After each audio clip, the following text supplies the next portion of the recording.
जी साहब, आपकी इमरान खान से कल सुना है मुलाकात हुई, उन्हें करने के लिए गए और खान साहब ने टाइम नहीं दिया। मुलाकातें करने दे रहे हैं आज हम। बताइएगा, आज केस था आपका इलेक्शन कमीशन में, उसका क्या बना है? हमने कहा कि बस पार्टी का पॉइंट ऑफ व्यू था, हम तो पार्टी का पॉइंट ऑफ व्यू देना, और बाकी फिर हमारा कोई दादी झगड़ा तो है नहीं, उसमें जो भी है हमारी माजरत को कबूल फरमाए।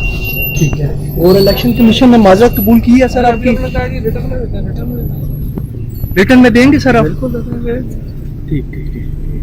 जी साहब, आपकी इमरान खान से कल सुना है मुलाकात हुई, उन्हें करने के लिए गए और खान साहब ने टाइम नहीं दिया। मुलाकातें करने दे रहे हैं आज हम। नहीं, आप गए असद उमर से तो मुदाफा हो चुका है सर। तो किससे? असद उमर से। आपका नंबर नहीं है? नहीं।